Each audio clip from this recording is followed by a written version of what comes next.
അധ്യക്ഷൻ KPCC president K Sudhakaran, ഏറ്റവും ബഹുമാന്യരും പ്രിയപ്പെട്ടവരുമായ നേതാക്കളെ, സഹപ്രവർത്തകരെ, മാധ്യമ സുഹൃത്തുക്കളെ, വാക്കുകൾ ചുരുക്കമായി ആണ് സുധാകരൻ സംസാരിച്ചത്. ഓരോ വാക്കിലും അദ്ദേഹത്തിൻ്റെ മനസ്സിലുള്ള വേദന ഞാൻ സുധാകരനെ ഇത്ര വികാരാധീനായി പ്രസംഗിച്ച് കാണുന്നത് ആദ്യമായിട്ടാണ്. ഡോക്ടർ മൻമോഹൻ സിംഗ് അദ്ദേഹത്തിൽ ചെലുത്തിയ സ്വാധീനം, മൻമോഹൻ സിംഗിന് അദ്ദേഹത്തിൻ്റെ ഹൃദയത്തിൽ ഉണ്ടാക്കിയെടുക്കാൻ കഴിഞ്ഞ സ്ഥാനം, അതാണ് ആ വാക്കുകൾ കൂടി പുറത്തു വന്നത്. എനിക്കും പറയാൻ ഒരുപാടുണ്ട്, പക്ഷെ ഞാൻ പറയുന്നില്ല, സമയം വൈകിപ്പോയി. 7 വർഷവും 7 മാസവും അദ്ദേഹത്തിൻ്റെ കൂടെ മന്ത്രിസഭയിൽ പ്രവർത്തിച്ച ഒരു സഹപ്രവർത്തകനാണ് ഞാൻ.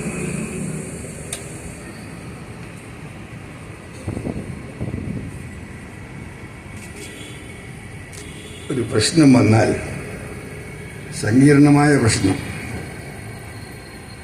വന്നാൽ, മന്ത്രിസഭയിൽ ചർച്ച വരുമ്പോൾ സംസാരിക്കാൻ ആഗ്രഹിക്കുന്ന മന്ത്രിസഭാംഗങ്ങൾക്കെല്ലാം അവരുടെ മനസ്സ് തുറന്ന് സംസാരിക്കാൻ അവസരം നൽകും. എല്ലാവരും സംസാരിച്ചു കഴിഞ്ഞ് അവസാനം പ്രണാബ് മുഖർജിയോട് സംസാരിക്കാൻ പറയും. പ്രണാബ് കൂടി സംസാരിച്ചു കഴിഞ്ഞാൽ ചുരുങ്ങിയ വാചകങ്ങളിൽ പ്രധാനമന്ത്രിയുടെ സംജ്ഞം ഉണ്ടാകും. അതോടുകൂടി തർക്കങ്ങളെല്ലാം തീർന്നു, തീരുമാനങ്ങളെല്ലാം സർവസമ്മതമായി. ഇതുപോലെ സഹപ്രവർത്തകർക്ക് മാന്യത, ബഹുമാനം, അവരുടെ ഓരോരുത്തരുടെ അഭിപ്രായങ്ങൾ ക്ഷമയോടുകൂടി ദേഷ്യമില്ലാതെ കേട്ടുകൊണ്ട് അവസരം നൽകുന്ന എത്ര പേരുണ്ടാകും ലോകത്ത്, ഇന്ത്യയിൽ, കേരളത്തിൽ? എനിക്ക് പറയാൻ കഴിയില്ല. ഒരു കുടുംബാംഗത്തെ പോലെയാണ് അദ്ദേഹത്തോടു കൂടെ പ്രവർത്തിച്ചിട്ടുള്ളത്.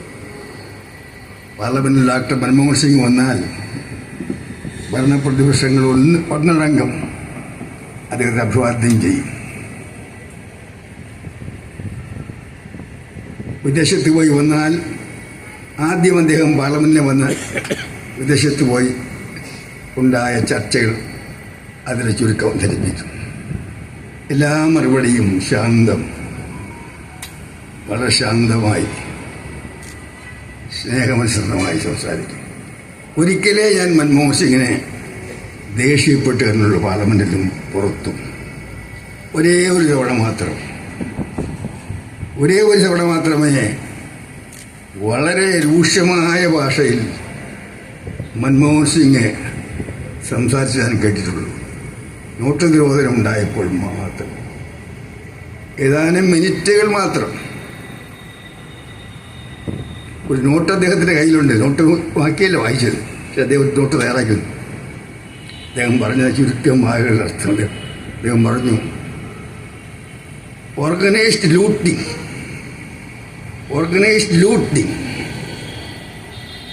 Legalised plunder, total disaster. അങ്ങനെ മൻമോഹൻ സിംഗിൻ്റെ മുഖം കൊണ്ടെന്ന് ലോകം കണ്ടത്, പാർലമെൻറ്റ് കണ്ടത്, ഇന്ത്യ കണ്ടത് ആദ്യമായിട്ടാണ്, അവസാനമായി. അതിനുശേഷം മൻമോഹൻ സിംഗ് സംസാരിച്ചിട്ടില്ല. അദ്ദേഹത്തിൻ്റെ കൂടെ പ്രവർത്തിച്ച കാലം ഞാൻ മറക്കുന്നില്ല. പാർലമെൻറ്റിൽ നടക്കാൻ വയ്യാതെ, എഴുന്നേൽക്കാൻ വയ്യാതെ ഇരുമ്പോൾ വീൽ ചെയറിൽ വന്നിട്ടും പാർട്ടി ഒരു ഉപ്പ് കൊടുത്താൽ ആ പാർട്ടി ഉപ്പനുസരിച്ച് വോട്ട് ചെയ്യാൻ മൻമോഹൻ സിംഗ് എത്തും.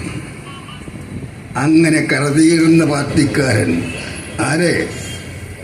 രാഷ്ട്രീയമില്ലാതിരുന്ന മൻമോഹൻ സിംഗ് രാഷ്ട്രീയമില്ലാത്ത മൻമോഹൻ സിംഗ്, കോൺഗ്രസ്സുകാരനല്ലാത്ത മൻമോഹൻ സിംഗ്, കോൺഗ്രസ്സുകാരനല്ലാത്ത രാഷ്ട്രീയമില്ലാത്ത മൻമോഹൻ സിംഗിനെ ഇന്ത്യ രക്ഷിക്കാൻ, തകർന്നളിഞ്ഞ ഇന്ത്യൻ സമ്പദ്ഘടനയെ രക്ഷിക്കാൻ, കരകയറ്റാൻ പ്രധാനമന്ത്രി മൻമോഹൻ സിംഗ് നരസിംഹറാവുവാണ് ധനകാര്യമന്ത്രിയാക്കിയത്. ധനകാര്യമന്ത്രിയായി സത്യപ്രതിജ്ഞനും അദ്ദേഹം കോൺഗ്രസ് മെമ്പർഷിപ്പ് എടുത്തു. അന്ന് മുതൽ അവസാനം വരെ അദ്ദേഹം കോൺഗ്രസ് നേതാവായിരുന്നു.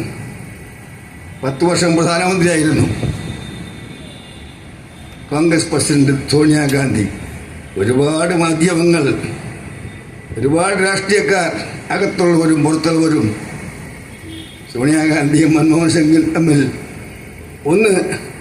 ഒരു പിണക്കമുണ്ടാക്കാൻ ശ്രമിച്ചു നോക്കി.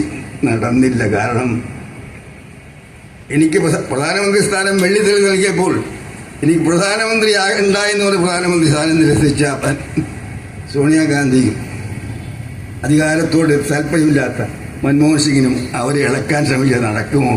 ഇളക്കുന്ന ഒരു വിട്ടികളെന്നുള്ളതല്ലാതെ 10 വർഷം പരസ്പര ബഹുമാനത്തോടുകൂടി അവർ പ്രവർത്തിച്ചു. അധികാര രാഷ്ട്രീയത്തിൻ്റെ ഭാഗമായി ഇപ്പോഴും അവസാന നിമിഷം വരെ മൻമോഹൻ സിംഗും സോണിയാഗാന്ധിയും അവർ കാണിച്ച പരസ്പര സ്നേഹം, ബഹുമാനം എന്നെ അതിശയിപ്പിച്ചിട്ടുണ്ട്. നരസിംഹറാവു ധനകാര്യമന്ത്രിയാക്കിയപ്പോൾ ഇന്ത്യൻ സമ്പദ്ഘടന തകർന്നിരുന്നു.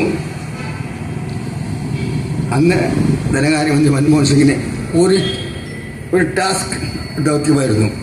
തകർന്നടഞ്ഞ ഇന്ത്യൻ സമ്പദ്ഘടന രക്ഷിക്കണം. ഉദാരവൽക്കരണം തുടങ്ങി. ഉദാരവൽക്കരണം. പക്ഷേ പ്രധാനമന്ത്രിയായ മൻമോഹൻ സിംഗ് ഉദാരവൽക്കരണത്തിൽ മാത്രം നിന്നില്ല. ഉദാരവൽക്കരണം മാത്രം പോരാ. ഉദാരവൽക്കരണം കൊണ്ട് സമ്പദ്ഘടന രക്ഷപ്പെട്ടു. പക്ഷേ പാവപ്പെട്ടവൻ്റെ പ്രശ്നങ്ങൾ കിടക്കുന്നു, തൊഴിലാത്തവൻ്റെ പ്രശ്നങ്ങൾ കിടക്കുന്നു, കൃഷിക്കാരുടെ പ്രശ്നങ്ങൾ കിടക്കുന്നു. പ്രധാനമന്ത്രി മൻമോഹൻ സിംഗ് ഒരു ഭാഗത്തെ ഉദാരവൽക്കരണം, സമാന്തരമായി ഇന്ത്യയിലെ ജനകോടികളുടെ, പാവപ്പെട്ടവൻ്റെ, കൃഷിക്കാരുടെ, തൊഴിലാളികളുടെ, ചെറുപ്പക്കാരുടെ എല്ലാം പ്രശ്നങ്ങൾക്ക് പരിഹാരമുണ്ടായി. ആദ്യം തീരുമാനിച്ചത് എന്താണ്? മഹാരാഷ്ട്ര ഉൾപ്പെടെ, വയനാട് ഉൾപ്പെടെ കടക്കണിയിലായ കൃഷിക്കാർ ആത്മഹത്യ ചെയ്യുന്ന വാർത്തകൾ ദിവസവും വരികയാണ്. സോണിയാഗാന്ധിയുമായാലും അദ്ദേഹം ആദ്യം തീരുമാനം ഇന്ത്യയിലെ കോടാനുകോടി കൃഷിക്കാരുടെ കടങ്ങൾ എഴുതിത്തള്ളുക. ധനവൽക്കരണം മാത്രമല്ല, അത് സമാന്തരമായി ഉണ്ടാക്കിയ തീരുമാനത്തിൻ്റെ ഭാഗമാണ്.